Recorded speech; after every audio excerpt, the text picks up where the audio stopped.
जय हिंद दोस्तों, कैसे हैं आप सभी। आशा और उम्मीद करते होंगे आप लोग अच्छे होंगे। और आप देख रहे हैं स्टडी विथ मनोरंजन यूट्यूब चैनल। आप सभी सम्मानित दोस्तों को दिल खोलकर स्वागत करते हैं आपके इस चैनल पर। प्रतियोगिता दर्पण सार संग्रह का महत्वपूर्ण क्वेश्चन जो जून मंथ 2024 का ये करंट वीडियो आप तक ये पहुंचाया जा रहा है, जिसके अंतर्गत में 130 क्वेश्चनों का महत्वपूर्ण ये क्वेश्चन आप तक पहुंचाया गया है। तो जिन लोगों ने पहली बार चैनल को देख रहे हैं तो चैनल को सब्सक्राइब कर लें, ताकि आप तक ये इन्फॉर्मेशन वीडियो हमेशा मिलता रहे। और इसका पीडीएफ जो है आपको चाहिए तो टेलीग्राम स्टडी विथ मनोरंजन ऑफिशियल से आप ज्वाइन कर लेंगे। इसका लिंक जो है आपको इस वीडियो के डिस्क्रिप्शन में दे दिया जाएगा। चलिए दोस्तों शुरू करते हैं। शुरू करने से पहले आपके लिए 2 लाइन बोलेंगे, जो मोटिवेशनल लाइन होगा, जो आपके सपनों को एक जान देगा कि वह मंजिलें भी सर झुका देगी। वह मंजिलें भी सर झुका देगी जब दमदार तेरी तैयारी होगी, जब मुट्ठी में होगा तेरा मुकद्दर, जब किताबों के संग तेरी यारी होगी, जब किताबों के संग तेरी यारी होगी। चलिए इसी मोटिवेशनल के साथ पहला क्वेश्चन शुरू करेंगे। जिन लोगों ने पहली बार चैनल को विजिट किया हुआ है, पहली बार चैनल को देख रहे हैं, तो चैनल को सब्सक्राइब कर देंगे ताकि आप तक ये नोटिफिकेशन मिलता रहे। और पहला क्वेश्चन आपके स्क्रीन पर ये रहा दोस्तों। भारतीय इतिहास और संस्कृति से इम्पोर्टेंट क्वेश्चन डाले गए हैं जो आपके एग्जाम में आने की संभावना बनी रहती है। किस उभरदार मूर्ति शिल्प शिलालेख में अशोक के प्रस्तर चित्र रूप चित्र के साथ साथ उनके अशोक का रूप चित्र के साथ साथ रानियों अशोक यानी राजा अशोक का उल्लेख मिलता है? तो किस शिलालेख में भाई? तो कंगनहली शिलालेख में अशोक का चित्र भी और राजा अशोक का नाम आपको देखने को मिलता है। किस में देखने को मिलता है शिलालेख में? तो कंगनहली में देखने को मिलता है, कंगनहली में। अशोक के शासनकाल में बौद्ध संगति के अध्यक्ष कौन था भाई? तो अशोक के शासनकाल में बौद्ध संगति आयोजित किया गया था, तो जिसका अध्यक्ष किसको बनाया गया था? मोंगली को बनाया गया था, मोंगली को बनाया गया था। लेकिन ठहरिएगा दोस्तों, यहाँ पर 1 से लेकर है ना 4 बौद्ध संगति का आयोजन किया गया था। चलिए चारों बौद्ध संगति के बारे में हम लोग बारी बारी से समझ लेते हैं। सबसे पहले प्रथम बौद्ध संगति की बात करते हैं। प्रथम बौद्ध संगति कब हुआ था दोस्त? 483 ईसा पूर्व में हुआ था।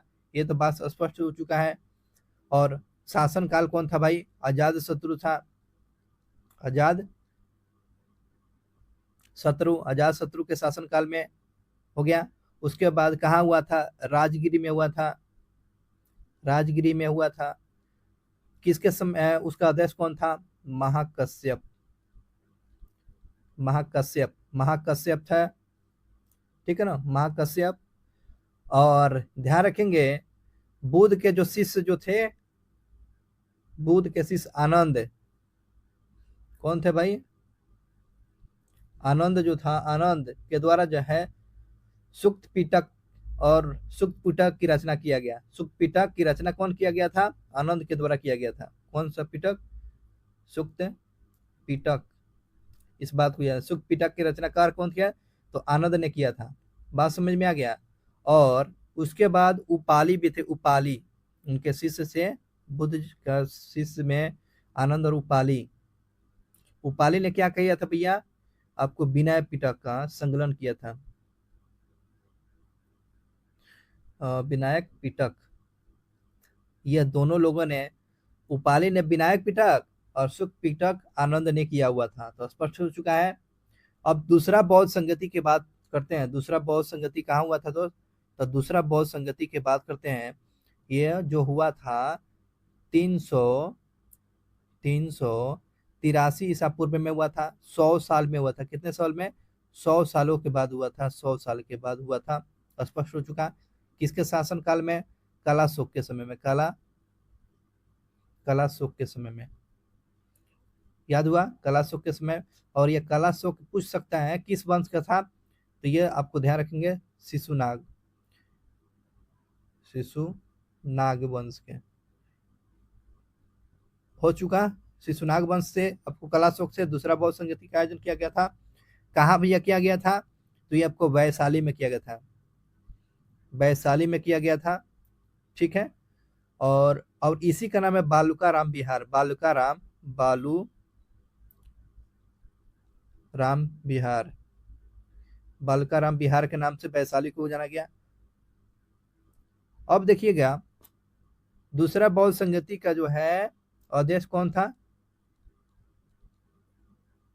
सर्वकामी।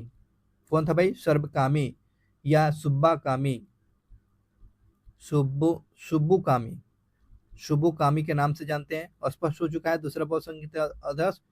और यहाँ पर इंपॉर्टेंट फैक्ट एक और बता देते हैं। दूसरा बौद्ध संगति में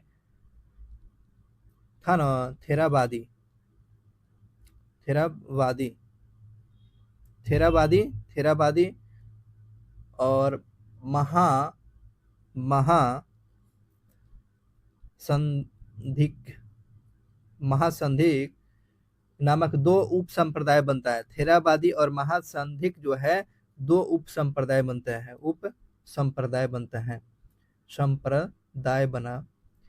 ये दूसरा बौद्ध संगति में कौन कौन सा संप्रदाय बनता है भाई? उप संप्रदाय। थेरावादी और महासंधिक जो है यह दो उप संप्रदाय बना हुआ था दूसरा बौद्ध संगति। दूसरा बौद्ध संगति कालाशोक के समय में किया गया था। कालाशोक किस वंश का था? शिशुनाग वंश का था। दूसरा बौद्ध संगति कहाँ हुआ था? वैशाली में हुआ था, है ना, जिसका आदेश कौन था? सर्वकर्मी था या शुभो कामी के नाम से जाना जाता है। कितने वर्ष के बाद हुआ था दूसरा बौद्ध संगति? 100 सालों के बाद हुआ था। चलिए, और इसी को बोलते हैं सप्तदशिता, सप्तदशितका के नाम से जानते हैं। चलिए तीसरा बौद्ध संगति दोस्त याद रखें। चलिए तीसरा बौद्ध संगति की बात करते हैं। तो ये कब होता है? तीसरा बौद्ध संगति पूछेगा तो क्या बताएंगे? तो 247 ईसा पूर्व में होता है। बुद्ध के महानिर्वाण के बाद ये जो होता है कौ साल के बाद होता है? 236 सालों के बाद होता है। 236 साल के बाद तीसरा बौद्ध संगति का आयोजन होता है भाई। अब देखिएगा किसके समय में हुआ था भाई? तीसरा बौद्ध संगति किसके समय में था? अशोक के समय में। यही तो क्वेश्चन था ना, अशोक के समय में। मौलिपुत्र उसके अध्यक्ष थे। और ये जो ध्यान रखिएगा पाटलिपुत्र में हुआ था। कहाँ हुआ था भाई? पाटलिपुत्र में हुआ था। और पाटलिपुत्र को क्या बोलते हैं? अशोकाराम बिहार के नाम से जानते हैं। इस पाटलिपुत्र को अशोकाराम बिहार को बोला गया। और मौलिपुत्र ये जो था इसके अध्यक्ष थे। और ध्यान रखेंगे अधिधम पिटक तीसरी बौद्ध संगति में। चलिए इसको लिख देते हैं, अधिधम पिटक। अधिधम पिटक की रचना जो है तीसरे बौद्ध संगति में हुआ था। तीसरा बौद्ध संगति में अशोक के समय पाटलिपुत्र में हुआ था। 247 ईसा पूर्व में हुआ था। और जानते हैं दोस्तों इसमें स्थिरवीर संप्रदाय का वर्चस्व था। कौन सा संप्रदाय भाई? स्थिरवीर संप्रदाय का ये वर्चस्व था। इस बात को ध्यान रखेंगे। चलिए 9 स्थान पर क्या कर सकते हैं? विभिन्न जगहों पर प्रचार प्रसार करने के लिए शुरू कर दिया गया था। ये भी बात ध्यान रखेंगे। अब चलते हैं चौथा बौद्ध संगति। चौथा बौद्ध संगति की बात करते हैं। कब होता है? ईसा पूर्व की प्रथम शताब्दी में। ईसा के प्रथम शताब्दी में होता है। और बुद्ध के महानिर्माण के आपको 58 वर्ष के बाद, 558 वर्ष के बाद कितना? 102 वर्षों के बाद ये चौथा बौद्ध संगति का आयोजन किया गया था। अब यहाँ से इंपॉर्टेंट फैक्ट रखिए। चौथा बौद्ध संगति जो है, चौथा बौद्ध संगति के शासन काल पूछेगा तो क्या बताएंगे? कनिष्क के समय में। कनिष्क के समय में किया गया था। और कनिष्क के समय में किया गया था। किस वंश से संबंध था इनका? कुषाण वंश से। कनिष्क किस वंश से था? कुषाण वंश से थे। स्पष्ट हो चुका है।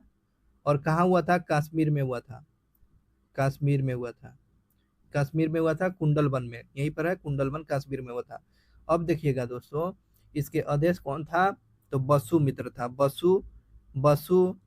वसुमित्र था। और उपाध्यक्ष कौन था? अश्वघोष था। याद हुआ? अब देखिएगा इसमें इंपॉर्टेंट फैक्ट जो होता है, हिनायन का नाम सुनेंगे। क्या दोस्त? हिनयान और महायान। महायान दो सांप्रदायिक उदय जो हुआ था, ये चौथा बौद्ध संगति में हुआ था, चौथा बौद्ध संगति में हुआ था। और भाषा के रूप में संस्कृत को अपनाया गया था। किसको अपनाया गया था? भाषा के रूप में संस्कृत को अपनाया गया था, चौथा बौद्ध संगति में अपनाया गया था। चलिए इंपॉर्टेंट फैक्ट आपको बता दिए। अगले क्वेश्चन पर चलेंगे दोस्तों, क्योंकि जानना ये बहुत ही जरूरी था। लगभग देख रहे हैं नो, सारा क्वेश्चन डाल दिया है नो। लगभग तृतीय शताब्दी में, लगभग तृतीय शताब्दी ईसा पूर्व में प्रथम जैन संगोष्ठी का आयोजन कहाँ किया गया था? तो ये प्रथम जैन संगति का आयोजन कहाँ किया गया था? तो ये पाटलिपुत्र में किया गया था, पाटलिपुत्र में किया गया था। इस बात को ध्यान रखेंगे। कहाँ किया गया था दोस्त? पाटलिपुत्र में किया गया था। इस बात को ध्यान रखेंगे। अब देखिएगा, जैन धर्म के अंतिम तीर्थंकर जैन धर्म के महावीर स्वामी थे। और महावीर स्वामी का ध्यान रखेंगे, महावीर स्वामी का मूल नाम क्या था? वर्धमान था। महावीर स्वामी का मूल नाम वर्धमान। जन्म हुआ था वैशाली कुंडल में हुआ था, कुंडन ग्राम में हुआ था, कुंडन ग्राम में हुआ था। कुंडन वन तो आपको जम्मू कश्मीर में, कुंडन ग्राम जो वैशाली में पड़ता है, ठीक है, वैशाली में। अब देखिएगा इनका जन्म कब हुआ था? 599 ईसा पूर्व में हुआ था। 599 ईसा पूर्व में महावीर स्वामी का जन्म हुआ था।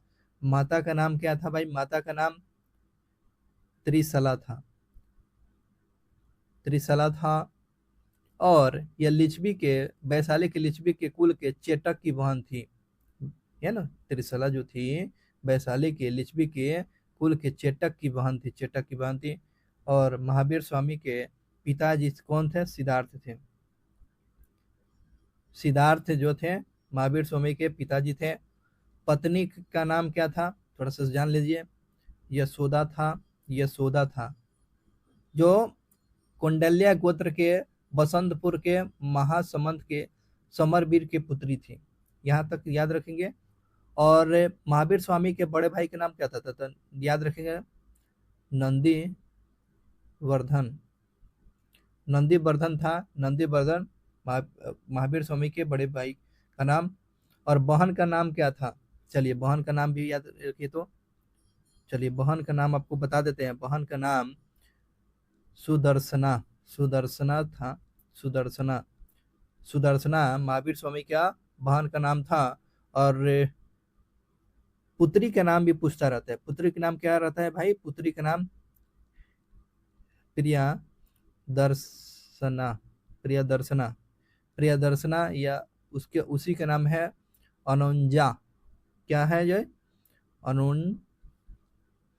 अनुंजिया, अनुंजिया जो था, इन्हीं का नाम है, इन्हीं के पुत्री का नाम। दामाद पूछता रहता है, ये सब क्वेश्चन पूछा था। दामाद कौन? जमाली। दामाद का था जमाली था, जमाली था। स्पष्ट हो चुका। और गृह त्याग हुए थे कब? नंदी वर्धन से आगे लेकर 30 वर्षों में घर त्यागे थे। 30 वर्षों की उम्र में घर त्यागे हुए थे। और तपस्या कितने वर्षों के बाद? 12 वर्षों के बाद। तपस्या जो है, तपस्या, तपस्या काल जो है पूछेगा, तपस्या काल 12 वर्ष का, 12 वर्षों का। चलिए अब बात करते हैं, कैवल्य की प्राप्ति कहाँ हुआ था? मन की ज्ञान की प्राप्ति जो है 42 साल के बाद होता है। महावीर स्वामी के 42 साल की उम्र में होता है। और कहाँ होता है? तो ऋजु पालिका। चलिए इसको नाम याद रखें, ऋजु पालिका, पालिका, पालिका में हुआ था। ऋजु पालिका में, ऋजु पालिका नदी के किनारे पर ज्ञान की प्राप्ति हुआ। वृक्ष का नाम भी पूछा गया। ऋजु पालिका नदी के उस वृक्ष के, साल वृक्ष के, साल वृक्ष के किनारे हुआ था। कब प्राप्ति हुआ था? 557 ईसा पूर्व में, 557 में ईसा पूर्व में जन्म हुआ था। इनके प्रथम अनुयायी कौन हुआ? जमाली हुआ, जमाली हुए। कौन हुआ भाई? जमाली हुए। याद करते सुनना, केवल सुनते चलना है। और इनकी भिक्षुणी कौन बनी? ये तो जमाली प्रथम हो गया, तो भिक्षुणी कौन हो गई? चंदना, चंदना, चंदना बनी हुई थी, चंदना।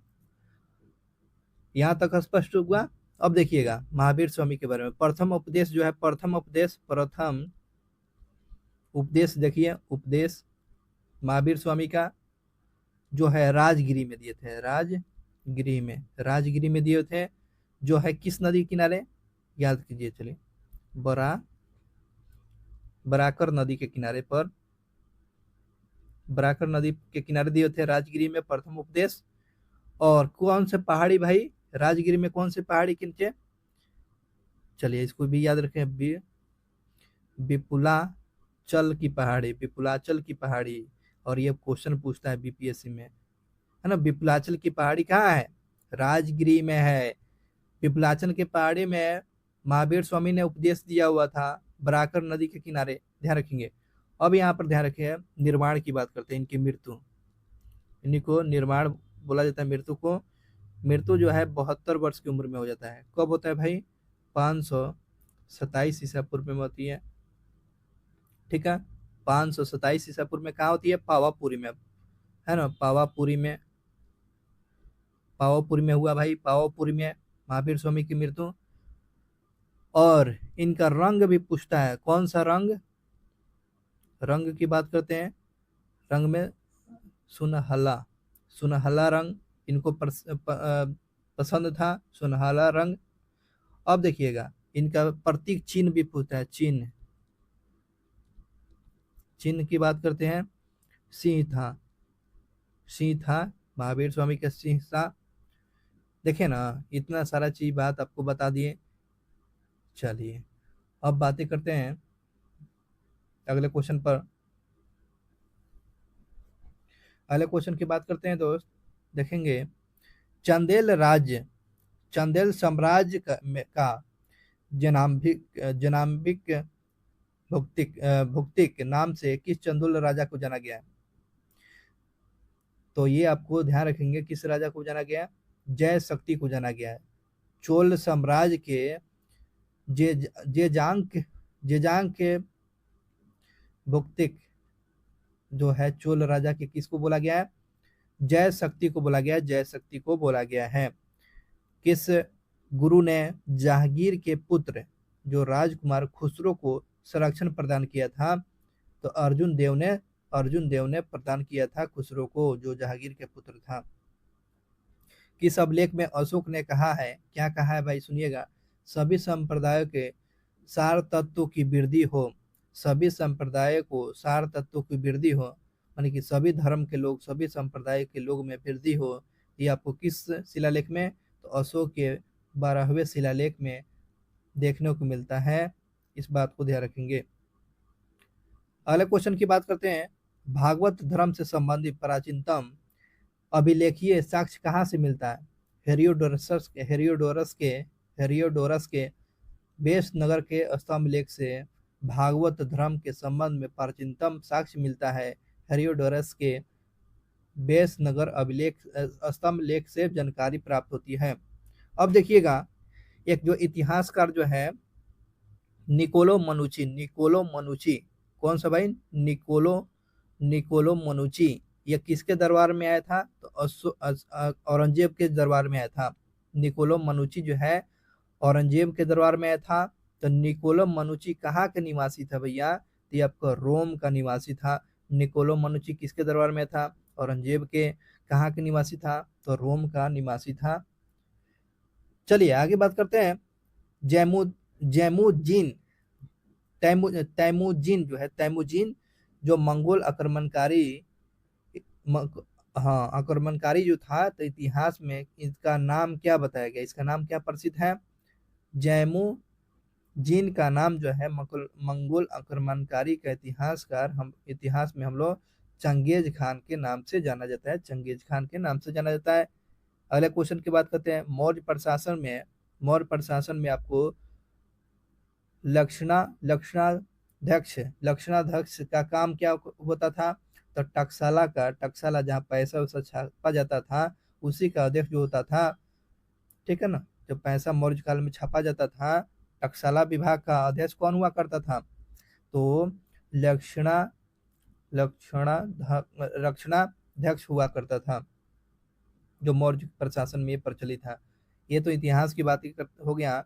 अब बातें करते हैं दोस्तों राष्ट्रीय स्वतंत्रता आंदोलन से महत्वपूर्ण क्वेश्चन।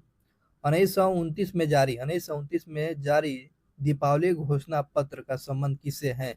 बहुत ही अच्छा क्वेश्चन है। दीपावली घोषणा पत्र का संबंध जो है डोमिनियन स्टेट से है। दीपावली घोषणा पत्र किससे संबंधित है? 1929 में जारी किया गया था। ये डोमिनियन स्टेट से संबंधित है, डोमिनियन स्टेट से। अगले क्वेश्चन की बात करते हैं। ब्रिटिश सरकार और भारतीय रियासत राज्य के मध्य संबंधों की परिभाषा सर्वोच्चता ही सर्वोच्च है, सर्वोच्चता ही सर्वोच्च है करने वाला कमीशन कौन था? तब बटलर कमीशन था। तो ध्यान रखेंगे, तो बटलर कमीशन भी पूछ लेता है कि इससे संबंधित है, तो ध्यान रखेंगे ये बटलर कमीशन जो आया था ब्रिटिश शासन और भारतीय रियासत राज्य के बीच में संबंधों को परिभाषित करते हुए क्या कहा था?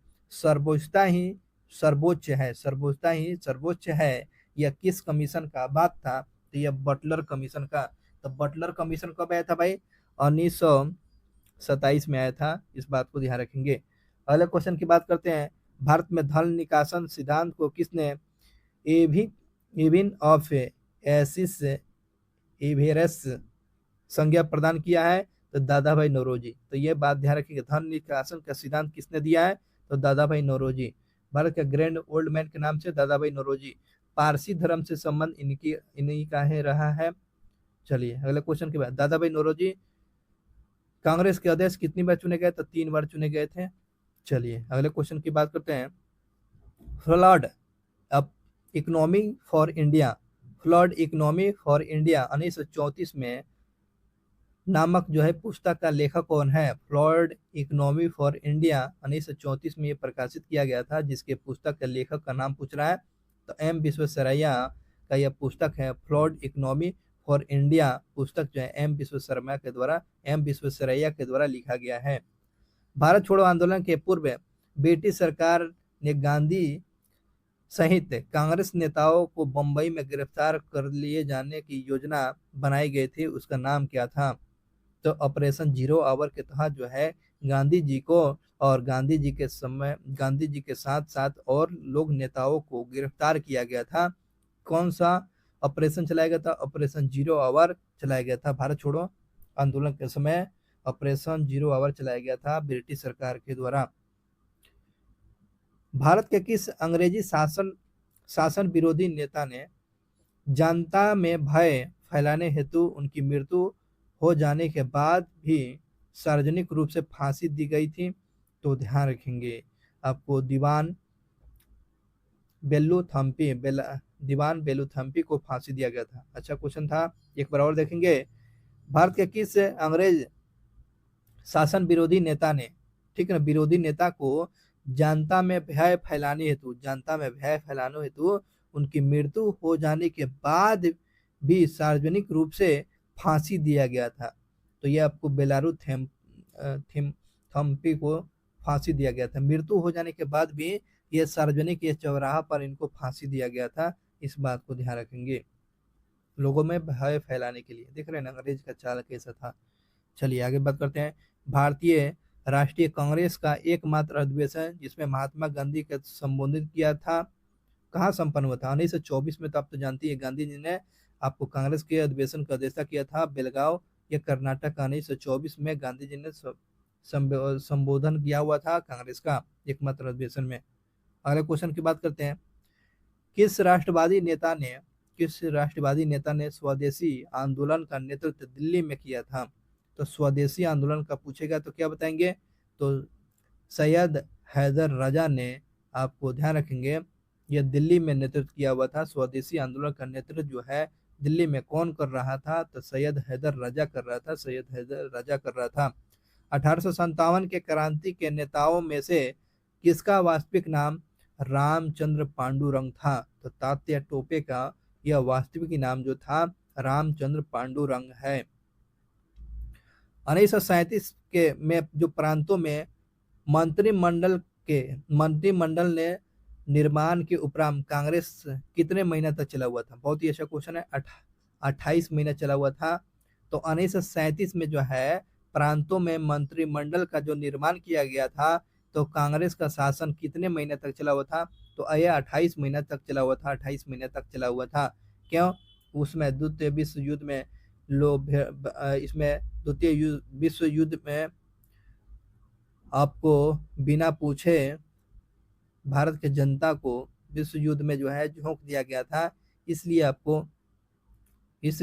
आपको कांग्रेस के जितने भी नेता थे अपने पद से इस्तीफा देते हैं। इस प्रकार मंत्रिमंडल भंग हो जाता है। चलिए अब आगे क्वेश्चन पर चलते हैं। भारतीय राजस्व और संविधान पर चर्चा करते चल रहे हैं। तो ये पॉलिटी से संबंधित इंपॉर्टेंट क्वेश्चन है। तो देखिएगा, लोकसभा और राज्यसभा के संयुक्त अधिवेशन राष्ट्रपति बुलाता है, राष्ट्रपति बुलाएगा। लोकसभा और राज्यसभा के संयुक्त अधिवेशन कौन बुलाएगा? तो राष्ट्रपति। अध्यक्षता कौन करेगा? लोकसभा का अध्यक्ष करेगा। किस आर्टिकल के तहत बुलाता है? तो आर्टिकल 108 के तहत बुलाता है। संविधान का वह कौन सा भाग जो संविधान के निर्माताओं के मस्तिष्क और उद्देश्यों को प्रतिबिंबित करता है? तो वह संविधान का वह कौन सा भाग है? स्पष्ट हुआ। जो संविधान के निर्माताओं के मस्तिष्क और उद्देश्य को प्रतिबिंबित करता है। तो राज्य के नीति निर्देशक तत्व जो है, ध्यान रखेंगे, संविधान के निर्माताओं के आपको ब्रेन और उनके उद्देश्य को प्रतिबिंबित करता है, रिफ्लेक्टिव करता है। तो राज्य के नीति निर्देशक तत्व करता है।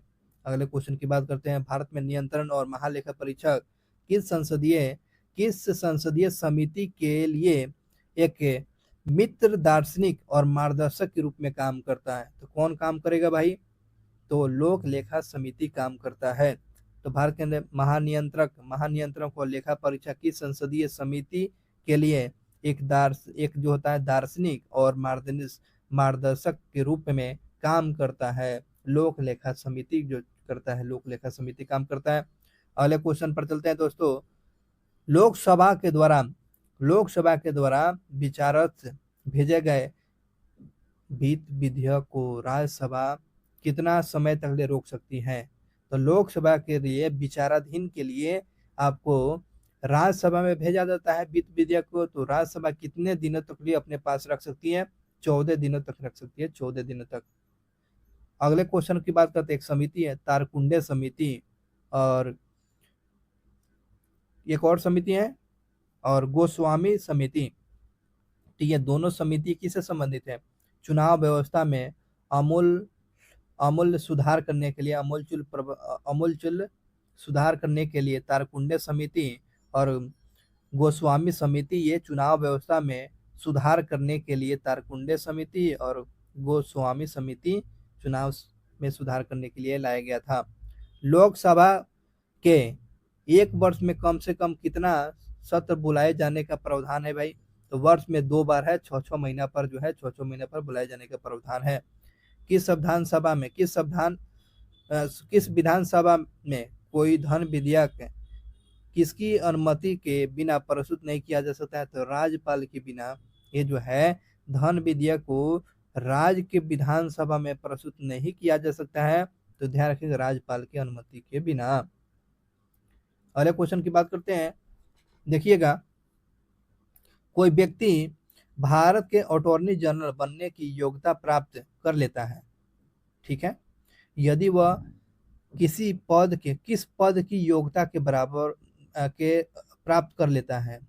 बात समझिएगा, तो ये सुप्रीम कोर्ट के न्यायाधीश के बराबर। तो मान के चलिए कोई व्यक्ति जो भारत के अटॉर्नी जनरल बनने की योग्यता प्राप्त कर लेता है, अच्छा बात है। तो यदि वह किस पद की योग्यता प्राप्त कर लेगा? ये सुप्रीम कोर्ट के न्यायाधीश की योग्यता प्राप्त कर लेगा अटॉर्नी जनरल। अच्छा क्वेश्चन था। सबसे बड़ा न्यायिक क्षेत्र किस उच्च न्यायालय का है? तो ये सबसे बड़ा पूछ रहा है, सबसे बड़ा न्यायिक क्षेत्र किस उच्च न्यायालय का है? तो ये गुवाहाटी उच्च न्यायालय का है। देख रहे हैं ना, कंफ्यूज आदमी कर इलाहाबाद ऑप्शन में दे देता है, इलाहाबाद। चलिए आगे बढ़ते हैं। मोर जो है, मोर पक्षी है। मोर को राष्ट्रीय पक्षी कब घोषित किया गया? मोर को राष्ट्रीय पक्षी कब बना लिया गया भाई? तो मोर को राष्ट्रीय पक्षी 1963 में बनाया गया, 1963 में मोर को राष्ट्रीय पक्षी बनाया गया। चलिए अगले क्वेश्चन की बात करते हैं। अब भूगोल और विश्व के भूगोल पर चर्चा करेंगे। भारत का भूगोल और विश्व का भूगोल पर चर्चा करते हैं। भारत के दक्कन दक्कन के क्षेत्र में बेसाल्ट निर्मित लावा शैल का निर्माण हुआ है, किस युग में हुआ है? तो क्रेसियन क्रेटेशियन युग में हुआ है। क्रेटेशियन युग में आपको दक्कन के लावा का पठार, बेसाल्ट चट्टानों का निर्माण जो लावा शैवाल से हुआ है, तो क्रेटेशियन युग में हुआ है, क्रेटेशियन युग में हुआ है, इस बात को ध्यान रखेंगे। सियाचिन हिमनद कहाँ स्थित है? सियाचिन हिमनद जो है आपको कहाँ है, किस घाटी में? तो आपको नुब्रा घाटी में है, नुब्रा घाटी में सियाचिन आपको हिमनद कहाँ देखने को मिलती है? तो नुब्रा घाटी के उत्तर में देखने को मिलता है। चलिए थोड़ा सा जूम करते हैं इसको। अगले क्वेश्चन की बात करते हैं, देखेंगे। अगला क्वेश्चन पूछा है कि वह किस नदी के ऊपर जो है मार्ग में मीठा जल परंतु निचले भाग में खरे पानी का प्रवाह होता है? तो लूनीन तो लूनीन जल का जो कैसा है? तो ये आपको लवणीय है, ये खारा जल है। पृथ्वी के तरल अभ्यंतर से विभिन्न चंद्रमा का अभ्यंतर है, तो सैन द्रव है। पृथ्वी के तरल अभ्यंतर से भिन्न जो है चंद्रमा का अभ्यंतर कैसा है द्रव? तो ये सैन द्रव है। भूपर्पटी में बहुलता में पाए जाने वाले रासायनिक तत्व का नाम क्या है? भूपर्पटी जमीन पर जो पाए जाने वाले रासायनिक तत्व का नाम पूछ रहा है, तो ऑक्सीजन सबसे ज्यादा भूपर्पटी पर पाए जाते हैं। और मानव के लिए सबसे ज्यादा कौन सा तत्व चाहिए? तो ऑक्सीजन तत्व चाहिए। और सबसे ज्यादा किस अंग को? तो ब्रेन को सबसे ज्यादा 90% ब्रेन को ऑक्सीजन चाहिए। अगला क्वेश्चन की बात करते हैं। एक ग्रह के दिन का मान और उसके अक्ष का झुकाव लगभग पृथ्वी के दिन मान और झुकाव के समतुल्य है, कौन सा हो जाए? तो ये ध्यान रखेंगे, तो ये मंगल ग्रह के विषय में कहा जा रहा है। तो एक ग्रह जो है दिन का मान और उसके अक्ष का झुकाव लगभग पृथ्वी के समान है।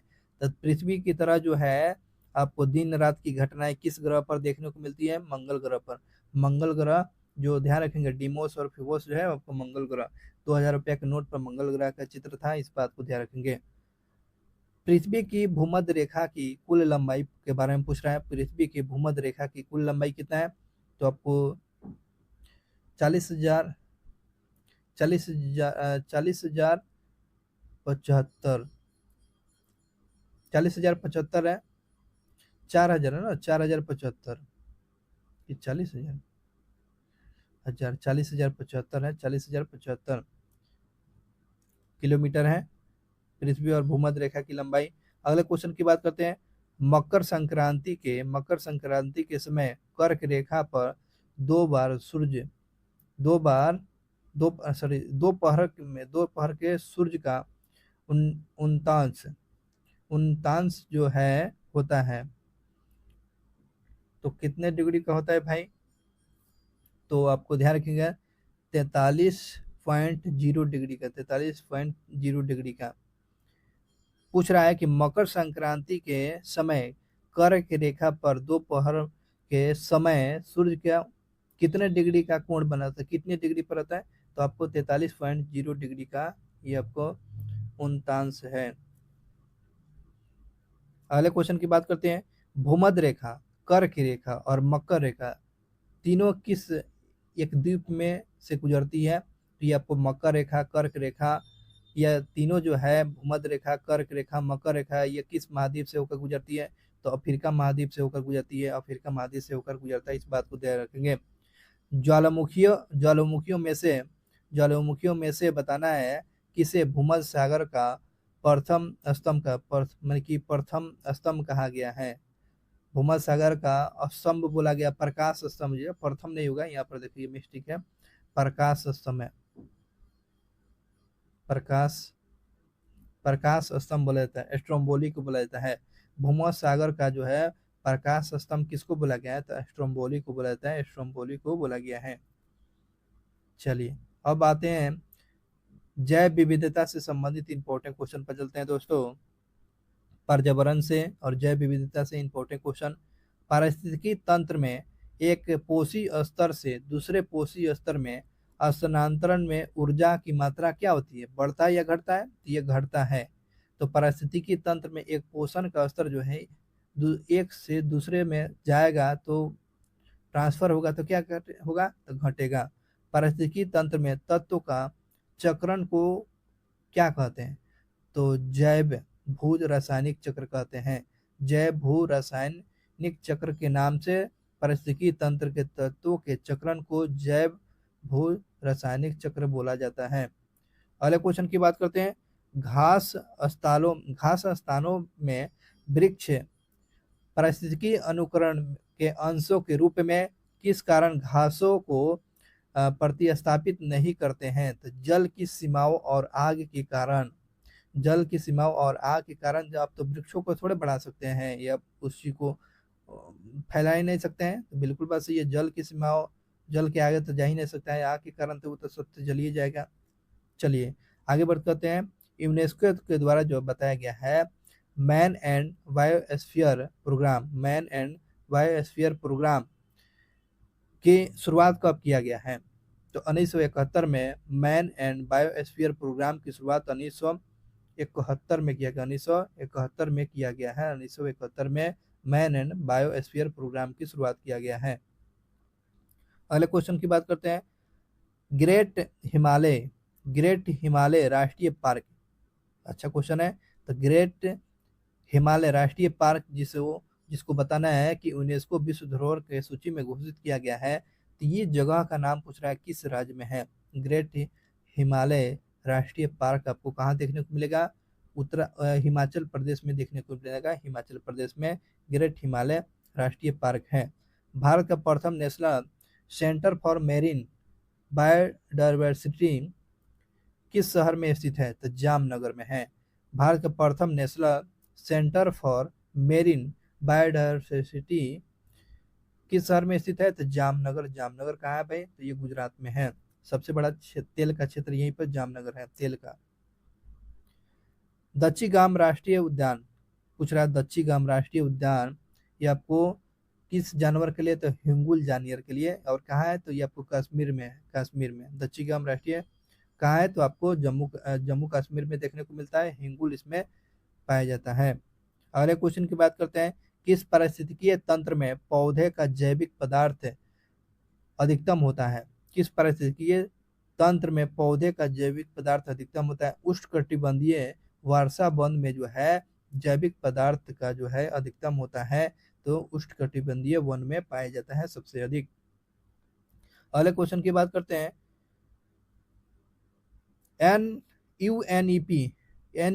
यूएनईपी का मुख्यालय कहाँ है, तो यूएन इन्वायरमेंट प्रोग्राम का मुख्यालय कहाँ है, तो नैरोबी है। नैरोबी यूएन इन्वायरमेंट प्रोग्राम का मुख्यालय पूछ रहा है, तो नैरोबी है। नैरोबी में इसका मुख्यालय है। जैव मंडल आरक्षित परीक्षण क्षेत्र कहाँ है, तो जैव मंडल आरक्षित परीक्षण क्षेत्र जो है आपको अनुवांशिकता विभिन्नता के आगे देखते हैं। अनुवांशिकता विविधता के हैं। जैव मंडल आरक्षित परिरक्षण क्षेत्र है, अनुवांशिक विभिन्नता पर यह आधारित है। जैव मंडल आरक्षित परीक्षण क्षेत्र जो है अनुवांशिक विभिन्नता से संबंधित है। अब बातें करते हैं, अगले क्वेश्चन पर चलते हैं। भारतीय अर्थव्यवस्था से संबंधित होगा, इकोनॉमी से संबंधित। इकोनॉमिक्स में क्वेश्चन पूछा गया है, करों और सरकारी कामकाज के निर्वहन में हुई अन्य प्राप्तियों से संघीय सरकार को प्राप्त हुआ समूचा राजस्व जमा होता है। ये जो है ध्यान रखेंगे, जितना भी पैसा टैक्स कलेक्शन किया जाता है सरकारी काम कार्य से, है ना, और संघ सरकार के द्वारा प्राप्त जो होता है समूचा जमा कहाँ होता है पैसा, तो ये आपको भारत के संचित निधि में पैसा जमा होता है। जितना टैक्स वसूल होता है भारत सरकार के किस निधि में, तो भारत के संचित निधि में जमा होता है। भारत का संचित निधि कंसोलिडेटेड फंड से निधि निकालने के लिए किसका अनुमोदन अनिवार्य है, तो यह संसद का अनुमति लेना, है ना, किसका अनुमति लेना अनिवार्य है? तो ये संसद का अनुमति लिया जाता है। कंसोलिडेटेड फंड से पैसा निकालने के लिए संसद से अनिवार्यता होना जरूरी पड़ता है। अगले क्वेश्चन पर चलते हैं।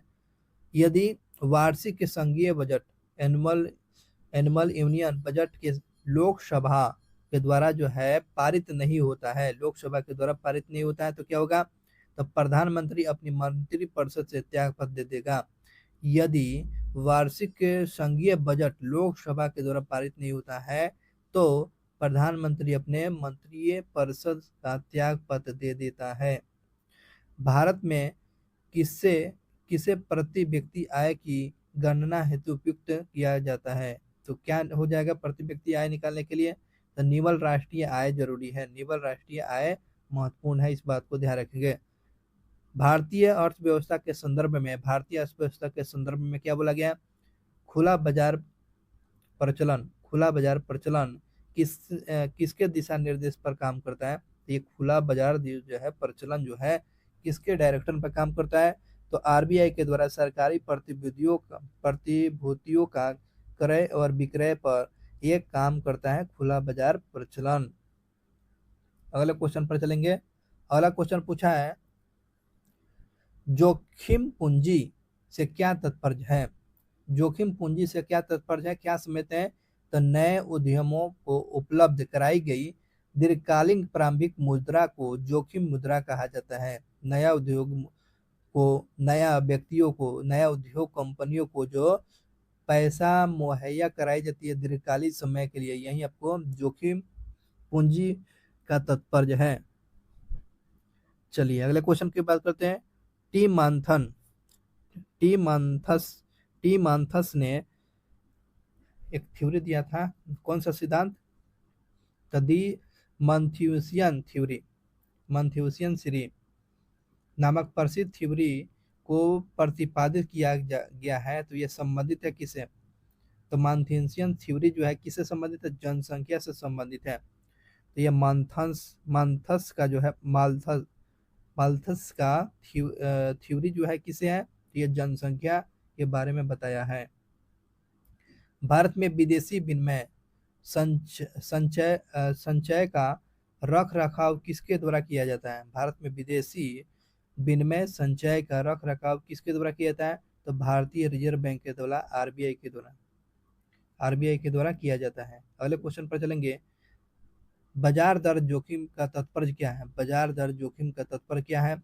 बाजार दर में वृद्धि का तात्पर्य यह है दोस्त कि द्वितीयक बाजार में वित्तीय प्रतिभूतियों के मूल्य में गिरावट की गई, यही आपको बाजार दर जोखिम का तात्पर्य है। तो बाजार दर जोखिम से क्या समझते हैं? ब्याज दर में वृद्धि का तात्पर्य यह है कि द्वितीय बाजार में वित्तीय प्रतिभूतियों के मूल्य में गिरावट की गई, यही आपको बाजार जोखिम का तात्पर्य है। अगले क्वेश्चन पर चलेंगे। अगला क्वेश्चन पूछा गया किस मंत्रालय के द्वारा उद्योग सखी पोर्टल, उद्यम सखी पोर्टल की शुरुआत की गई है? तो आपको सूक्ष्म लघु और मध्य उद्योग मंत्रालय के द्वारा उद्यम सखी पोर्टल की शुरुआत किया गया है, एमएसएमई के द्वारा शुरू किया गया है। तो इकोनॉमी से संबंधित एक क्वेश्चन समाप्त होता है। अब यहाँ पर दोस्तों साइंस से और टेक से कुछ इंपॉर्टेंट क्वेश्चन होगा, देखेंगे। किसी धातु में इलेक्ट्रॉनों के अनुगमन वेग की दिशा क्या होती है? तो लगाए गए क्षेत्रों के विपरीत होती है। किसी धातु में इलेक्ट्रॉनों के अनुगमन की वेग की दिशा क्या होती है भाई? तो लगाए गए क्षेत्रों के विपरीत होती है। लगाए गए क्षेत्रों में क्या होगी? विपरीत होती है। किसी पदार्थ का अपवर्तनांक महत्तम होता है, मतलब कि किस पदार्थ का जो है, किस पदार्थ का अपवर्तनांक महत्तम होता है? तो बैगनी रंग के प्रकाश का महत्तम होता है, मतलब कि कम होता है। अगले क्वेश्चन की बात करते हैं। केचुआ केचुआ केचुआ में टेफ्लोसेल का काम क्या है? केचुआ में टेफ्लोसोल सेल है ना, टेफ्लोसोल का काम क्या है? पाचन और अवशोषण करना। है ना। केचुआ को किसान का मित्र करते हैं। वर्मिंग कल्चर जो होता है, केचुआ का पालन क्या होता है। ठीक है, अगले क्वेश्चन की बात करते हैं। प्लास्मिड प्लास्मिड जो है ये क्या है। ये आपको जीवाणु के अतिरिक्त गुणसूत्रीय अनुवांशिक पदार्थ हैं, इस बात को ध्यान रखेंगे। चलिए अगले क्वेश्चन की बात करते हैं। बहुमूत्र रोग किस हार्मोन की कमी के होता है। तो इंसुलिन की कमी के चलते बहुमूत्र रोग में आपको हार्मोन की कमी के चलते, इंसुलिन की कमी के चलते होता है। मन कि ये जो रोग हो जाएगा, जब चीनी की बीमारी हो जाएगी तो बार बार क्या होता है, पेशाब का आना, है ना, ये आपको लक्षण है। असली पहचान आपको बार बार पेशाब का आना, ये आपको इंसुलिन की कमी हो जाती है। इंसुलिन क्या है, एक हार्मोन है, इसी कमी। अगले क्वेश्चन की बात करते हैं। बच्चों में प्रोटीन की कमी हो जाती है तो वो कौन सा रोग से प्रभावित हो जाता है। मरासमस रोग होता है। बच्चों में प्रोटीन का जो कम हो जाता है तो उसका मरासमस रोग का कमी होता है, मरासमस रोग से। तो बच्चों में प्रोटीन की कमी को कौन सा रोग होता है, तो मरासमस रोग होता है। अस्पताल में किस विभाग में कैथ लैब होगा। तो कैथ लैब कहाँ देखने को मिलता है। अगर कैथ लैब कहाँ होगा भाई, तो आपको कार्डियोलॉजी के विभाग में कैथ लैब कहाँ देखने को मिलता है, कार्डियोलॉजी विभाग में देखने को मिलता है। चलिए अगले क्वेश्चन की बात करते हैं। न्यूक्लिक रिएक्टरों में विमंदन और प्रशीतक दोनों की सतह उपयुक्त होने वाला पदार्थ कौन है। तो क्वेश्चन पूछ रहा है न्यूक्लियर रिएक्टरों में विमंदक और प्रशीतक के रूप में आप किसका प्रयोग करते हैं। तो भारी जल D2O का प्रयोग करते हैं, D2O का प्रयोग करते हैं विमंदक के रूप में, या प्रशीतक के रूप में आपको D2O का प्रयोग करते हैं। D2O का सूत्र कितना है, 20 होता है, अणु भार होता है। किसी द्रव का उनके कथनांक से किसी द्रव के उसके कथनांक से पूर्व उसके वाष्प में बदलने जाने की प्रक्रिया को क्या कहेंगे, तो वाष्पीकरण कहेंगे। किसी द्रव को उसके कथनांक से पूर्व वाष्प में बदल जाने की प्रक्रिया को क्या बोलेंगे, तो वाष्पीकरण कहा जाता है। सोनार का इस्तेमाल किया जाता है, सोनार का इस्तेमाल किया जाता है किसमें, पराध्वनिक तरंगों में सोनार का इस्तेमाल किया जाता है। पराध्वनिक के तरंगों में सोनार को इस्तेमाल करते हैं। चलिए अगले क्वेश्चन की बात करते हैं। शिक्षा और बाल विकास से इंपॉर्टेंट क्वेश्चन पर चर्चा करने चल रहे हैं लोग। चलिए सुनिएगा। मनोवैज्ञानिक क्रो, है ना, आपको मनोवैज्ञानिक क्रो ने किस विधि के संदर्भ में कहा है, क्या कहा है। मनोवैज्ञानिक प्रयोग का उद्देश्य किसी निश्चित परिस्थिति या दिशाओं और मानव व्यवहार संबंधित किसी विश्वास विचार का प्रशिक्षण करना है। तो ये किसके बारे में क्रो ने बोला हुआ है, तो अंत दर्शन विधि के संदर्भ में आपको क्रो ने कहा है कि क्या कहा है कि मनोवैज्ञानिक प्रयोग का उद्देश्य जो है किसी निश्चित परिस्थिति की या दशाओं या मानव व्यवहार के संबंध में विश्वास या विचार विमर्श या परीक्षण करना, या अंतरदर्शन विधि का संवर्धन के बारे में क्रो ने बताया हुआ है। अगले क्वेश्चन की बात करते हैं। ज्ञान संज्ञानवादी सिद्धांत का जनक किसको बोला गया है। तो ये क्वेश्चन पूछेगा, संज्ञानवादी जनक का किसको बोला गया है पद्धति का, तो जॉन पियाजे और ब्रूनर को बोला गया है। जॉन पियाजे और ब्रूनर को संज्ञानवादी सिद्धांत का जनक किसको बोला गया है, संज्ञानवादी पद्धति का जनक आपको जॉन पियाजे और ब्रूनर को बोला गया है। किशोरावस्था बड़े संघर्ष और तनाव और तूफान का अवस्था होता है, यह किसका कथन है भाई। किशोरावस्था जो जानते हैं यह संघर्ष का अवस्था और तनाव और तूफान का अवस्था होता है। स्टैनले हॉल का यह स्टेटमेंट था। अपनी आत्मा में देखना ही अंतर्दर्शन है। ये अपनी आत्मा में देखना ही अंतर्दर्शन है, यह कथन किसको बोला है, टिचनर ने बोला है। टिचनर के द्वारा बोला गया है कि अपनी आत्मा के अंदर झांकना, दर्शन करना, यह स्टेटमेंट जो है किचनर का स्टेटमेंट था। टिचनर का आपको टीच नर का ये आपको स्टेटमेंट है। अपनी आत्मा में देखना ही अंतर्दर्शन है, टीचनर का यह कथन था। अगले क्वेश्चन पर चलेंगे। मनोविज्ञान को मनोविज्ञान विज्ञान को व्यवहार के विज्ञान के रूप में सबसे पहले परिभाषित किसने किया है? तो वाटसन ने किया। वह किसने भैया किया है? वाटसन ने। क्या कहा है? तो मानव विज्ञान को व्यवहार और विज्ञान के रूप में सबसे पहले परिभाषित करने वाले मनोविज्ञान आपको वाटसन के द्वारा बताया गया है कि मनोविज्ञान को व्यवहार और विज्ञान में सबसे पहले परिभाषित वाटसन के द्वारा किया गया था। अगले क्वेश्चन पर चलते हैं। किल ट्रैपिक किल किल पैट्रिक पैट्रिक के द्वारा, ये आपको मनोविज्ञान के अंदर वैज्ञानिक है, किल पैट्रिक के द्वारा परियोजना परियोजना विधि का आविष्कार कब किया था? तो 1918 में किया गया था। किल पैट्रिक के द्वारा परियोजना विधि का खोज कब किया गया था? 1918 में किया गया था। 1918 में किल पैट्रिक के द्वारा परियोजना विधि का आविष्कार 1918 में किया गया था। तत्परता तथा कार्य सीखने की गति में वो कौन सा संबंध है? तत्परता है ना, तत्परता और कार्य सीखने में कौन सी गति से संबंधित है? तो कार्य सीखने की गति और तत्परता के समानुपाती होता है, तत्परता के समानुपाती होता है। अगले क्वेश्चन पर चलेंगे। मैकडूगल जो है, मैकडूगल अपनी पुस्तक आउटलाइन साइकोलॉजी में किस शब्द का सिद्धांत की कड़ी आलोचना किया है? चेतना का कड़ी आलोचना किया है। तो क्वेश्चन पूछेगा, चलिए आपको बताते हैं। चेतना का विरोध किसने किया है?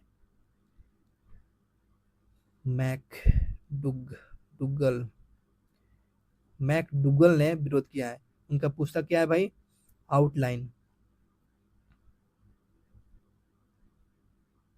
आउटलाइन साइकोलॉजी पी होगा, है ना, आउटलाइन साइकोलॉजी है। ये आपको मैकडूगल ने अपनी पुस्तक आउटलाइन साइकोलॉजी में चेतना का विरोध किया है, कड़ी आलोचना किया है। चलिए अगले क्वेश्चन पर चलते हैं दोस्त। अगला क्वेश्चन पूछा गया है, एक बच्चे की वृद्धि, है ना, एक बच्चे की वृद्धि और विकास का अध्ययन सर्वप्रथम अच्छी विधि कौन सी है? तो विकासीय विधि है। अगर बच्चों में उसको वृद्धि करना है, बच्चों में ज्ञान वृद्धि ऐसे चीज करना है, तो उसमें कौन सा? तो विकासीय विधि प्रयोग होगा। एक बच्चों में वृद्धि और विकास के अध्ययन में सर्वाधिक महत्वपूर्ण विधि कौन सी होगी दोस्त? तो उसमें महत्वपूर्ण विधि याद रखेंगे, विकासीय विधि है, विकासीय विधि। थॉर्नार्ड डाइक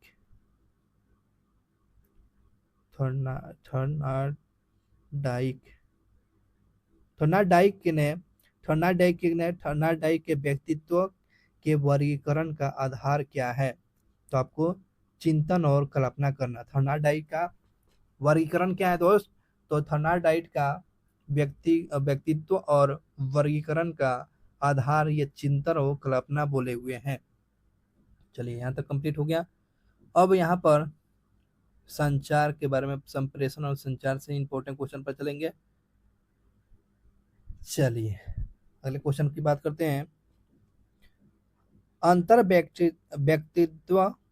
व्यक्तित्व संचार के पक्षकार महत्व देते हैं। सूचनाओं के भावार्थ को ये महत्व देते हैं।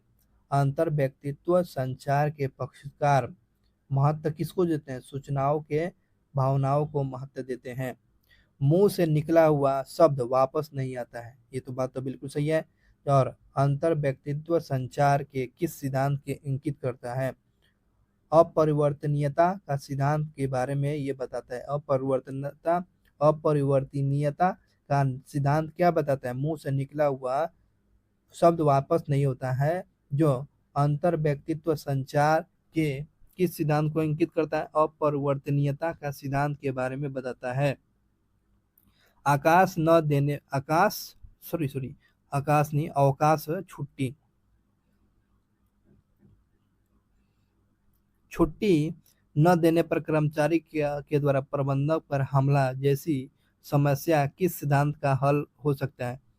तो भावनात्मक समझ, है ना? देखते हैं ना, उस व्यक्ति के पास अगर छुट्टी मांगने गया तो झुंझुला के चला जाता है, तो उसके व्यक्ति के ऊपर क्या है, गुस्सा करता है, झुंझलाहट, उसका भाव नहीं देना, तो यही होगा भावनात्मक समझ। चलिए आगे बात करते हैं। अगला क्वेश्चन पूछ रहा है दोस्तों, संप्रेषण प्रक्रिया की सबसे सब संप्रेषण प्रक्रिया में किस संगठन में से काम करने वाले व्यक्तियों और प्रबंधक वर्गों के परस्पर संबंध को कहते हैं मानवीय संबंध बोलते हैं? बिल्कुल सही बात है। संप्रेषण प्रक्रिया में किसी संगठन में काम करने वाले व्यक्तियों और प्रबंधन वर्गों के बीच में कैसा संबंध रहता है? तो मानवीय संबंध रहता है। जटिल समस्याओं की स्थिति में समूह निस्पंदक उच्चतर होता है। किसका? तो समयोमुख नेटवर्क का होता है, समयोमुख नेटवर्क का होता है, समयोमुख नेटवर्क होता है। शिक्षक कक्षा में जिस प्रकार का संचार करता है उसको क्या बोलेंगे? समूह संचार बोलेंगे। शिक्षक जो है बच्चों को पढ़ाता है तो वो कौन सा संचार होगा? समूह संचार होता है, समूह संचार होता है। दूसरे व्यक्तियों की भावनाओं को पहचान पहचान समझ और चिंताओं की प्रक्रिया में चिंताओं से प्रक्रिया रूप से रुचि लेना, यह क्या होता है भाई? प्रानुभूति। चलिए एक बार और देखते हैं। दूसरे व्यक्तियों की भावनाओं को पहचानना, समझना और चिंताओं से सक्रिय रूप से रुचि लेना, ये क्या कहा जाता है? प्रानुभूति बोलते हैं, प्रानुभूति बोला जाता है। चलिए अगले क्वेश्चन पर चलते हैं। संचार में संदेशों के स्वागत में एक बड़ी बाधा है, तो दर्शकों के रवैया को बड़ी बाधा है। संचार और संदेशों में स्वागत की सबसे बड़ी बाधा क्या है? तो दर्शकों का रवैया, बिहेवियर।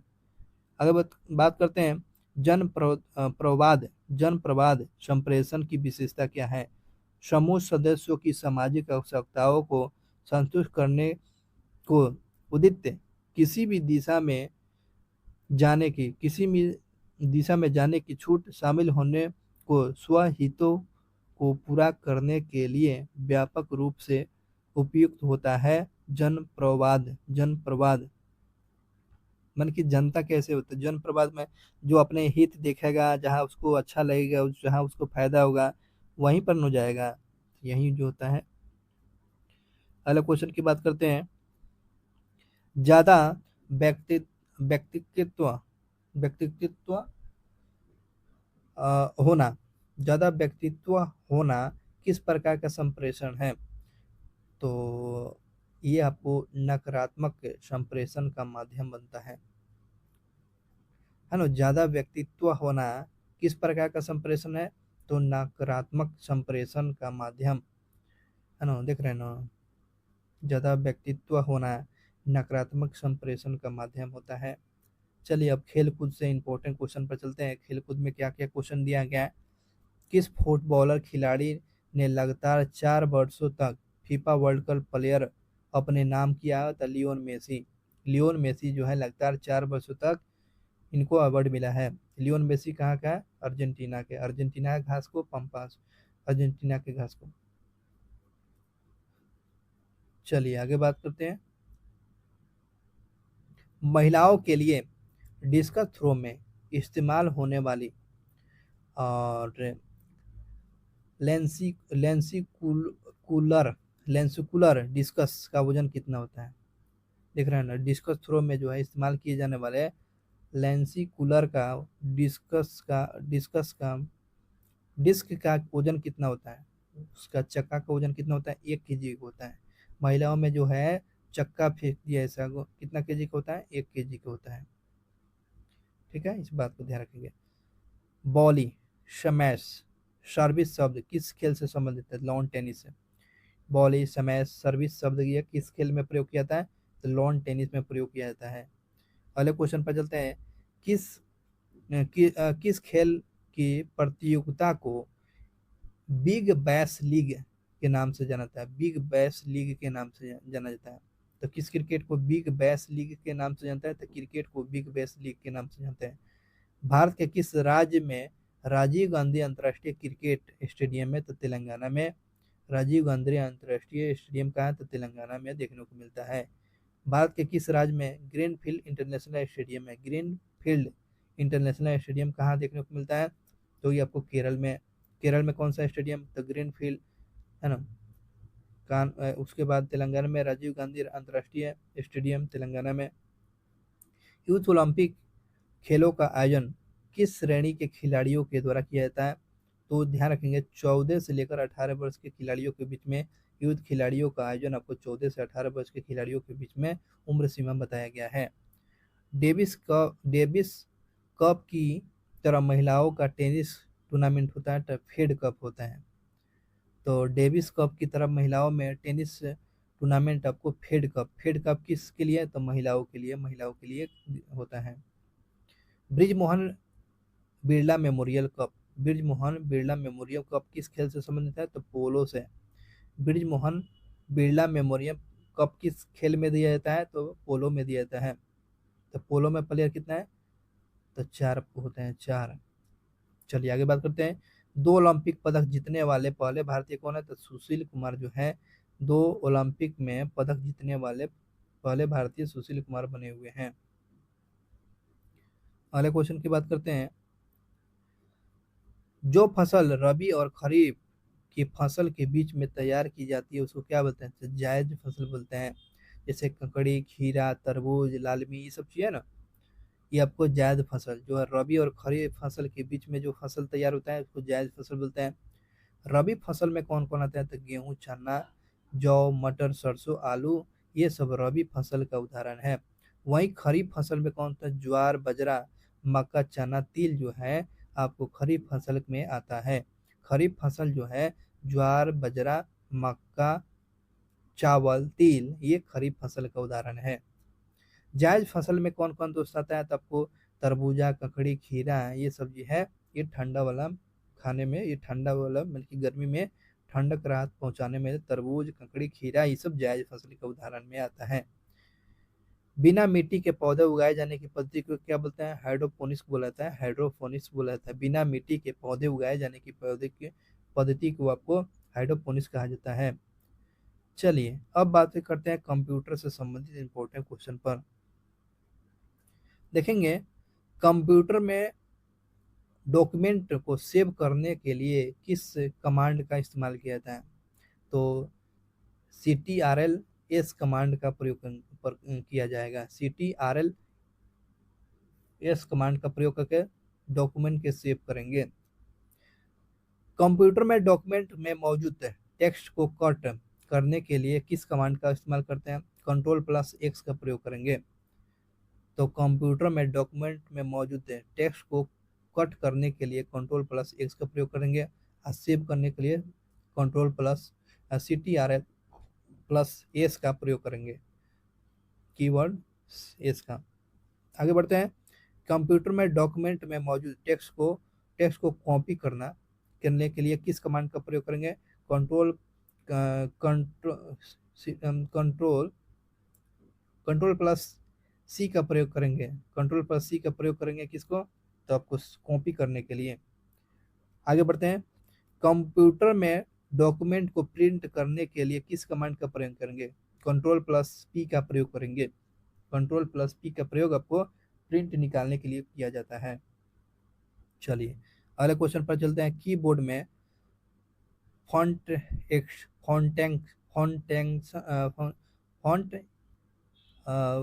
फॉन्ट सेक्शन की फंक्शन की, है ना, की कितनी होती है? फंक्शन की कितना होती है? तो 12 होती है। कितना होती है? 12 होती है। बाकी कितना होती है? फंक्शन की आपको 12 होती है। डी DOS DOS का पूरा फुल फॉर्म पूछा है तो D for disk, O for operating, S for system. तो ये हो गया DOS का हो गया। D से डिस्क, O से ऑपरेटिंग, S से सिस्टम हो गया। और वाईफाई का पूरा नाम क्या होता है भाई? Wireless wireless fidelity fidelity wireless fidelity wireless fidelity. तो वाईफाई का पूरा नाम क्या होता है? तो वायरलेस फिडिलिटी होता है, वायरलेस फिडेलिटी होता है, फिडेलिटी। वायरलेस फिडेलिटी क्या होता है? तो वाईफाई का पूरा नाम क्या होगा? किसी से पूछ लीजिएगा भाई वाईफाई का पूरा नाम क्या है, तो वायरलेस फिडेलिटी होता है। चलिए, याद हो गया होगा। अगले क्वेश्चन की बात करते हैं। सीपीयू से कंप्यूटर के परिधीय उपकरण में डाटा का स्थानांतरण करने के माध्यम से प्राप्त किया जाता है, तो किस पर? इंटरफेस के द्वारा प्राप्त किया जाता है। क्या क्वेश्चन था? सीपीयू से कंप्यूटर के परिधीय परिधीय उपकरणों में डाटा का स्थानांतरण करने का माध्यम प्राप्त होता है, तो इंटरफेस के द्वारा प्राप्त किया जाता है। अगले क्वेश्चन की बात करते हैं। शब्द, आवाज, इमेजिंग और ऐसे कार्यों को अनुदेशित अनुदित करना, जैसे कि लोगो, सिस्टम, यूनिट, प्रोग्राम करने वाले प्रारूप को समझ सकते हैं, उसे डैश के रूप में जानते हैं, इनपुट डिवाइस के रूप में जानते हैं। जैसे शब्द हो गया, आवाज हो गई, इमेजिंग, इसको किस सिस्टम के द्वारा प्रोसेसिंग किया जाता है? तो इनपुट डिवाइस का आता है। मदरबोर्ड के भागों में डाटा का आदान प्रदान किसके द्वारा होता है? तो B U S binary unit system BUS। तो मदरबोर्ड के भागों में डाटा का आदान प्रदान किसके होता है? BUS का। तो BUS का फुल फॉर्म क्या हो गया? बाइनरी, यू से यूनिट, S से हो गया सिस्टम। चलिए, ये बात याद हो गया। अब बात करते हैं विविध से इंपॉर्टेंट क्वेश्चन। चलिए, विविध में क्या क्या क्वेश्चन दिया गया है? गरबा कहाँ का नृत्य है भाई? तो गरबा गुजरात का है। सलार जंग संग्रहालय का है। सलार जंग संग्रहालय आपको हैदराबाद में, तेलंगाना में। सलार जंग संग्रहालय पूछेगा तो क्या बताएंगे, कहाँ है संग्रहालय? सलार जंग हैदराबाद में है। लॉबी मेला प्रसिद्ध है, तो हिमाचल प्रदेश में। लॉबी मेला पूछेगा तो हिमाचल प्रदेश में। अलग बात करते हैं, एक लोक नृत्य है घुमुरा घुमुरा घुमुरा नृत्य पूछता है। घुमुरा नृत्य का है? तो उड़ीसा का है। घुमुरा नृत्य आपको उड़ीसा का है। और लोबी मेला का है? तो आपको हिमाचल प्रदेश में है, लोबी मेला। और घुमुरा उड़ीसा, घुमुरा नृत्य आपको उड़ीसा। दिल्ली का अक्षरधाम मंदिर किस संप्रदाय या किस पंथ के को समर्पित है? स्वामी नारायण को समर्पित है। अक्षरधाम मंदिर जो किस संप्रदाय या पंथ को समर्पित है? स्वामी नारायण को समर्पित है। महाबलीपुरम में पल्लव के 5 एक चट्टानीय मंदिर में से सबसे बड़ा रथ मंदिर कौन सा है? तो धर्मराज का मंदिर है। तो ध्यान रखिएगा, महाबलीपुरम में पल्लव के 5 एक चट्टानीय मंदिर में सबसे बड़ा रथ मंदिर का नाम क्या है?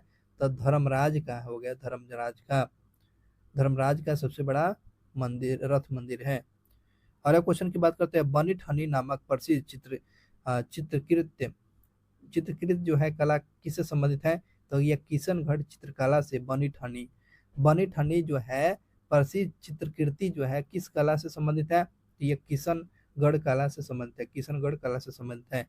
भारतीय शास्त्रीय संगीत में ख्याल और तराना का संस्थापक किसको बोला जाता है? तो अमीर खुसरो को बोला जाता है, तोते हिंद के नाम से, है ना। तबला वादक आपको तो अमीर खुसरो को जाना जाता है। प्रसिद्ध नबाक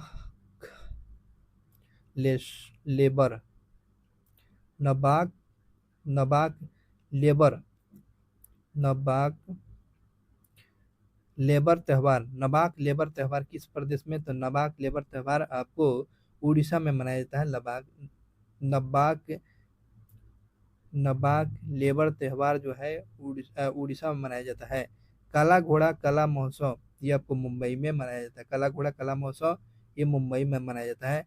चलिए, उड़ीसा में एक और था नृत्य घुमुरा नृत्य उड़ीसा में, और एक है नाबाप नबाप नाबाक नबाक लेकर लेबर लेबर नबाक लेबर त्यौहार ये उड़ीसा में मनाया जाता है। और इस प्रकार से 130 क्वेश्चन जो है, 130 क्वेश्चन यह मार्च का 2024 का मार्च 2024 का क्वेश्चन समाप्त होता है। बहुत बहुत धन्यवाद दोस्तों। वीडियो अच्छा लगा होगा तो अपने दोस्तों के साथ जरूर शेयर करेंगे। देखिए दोस्तों, इसमें याद कराने की आपको कोशिश किया गया है, ठीक है ना। एक बार आप देखेंगे तो आपको याद हो जाएगा। Thank you so much. आप वीडियो को एग्जाम में जाने से पहले आप एक बार दो बार जरूर देख लेंगे, ताकि कोई क्वेश्चन न छूट पाए।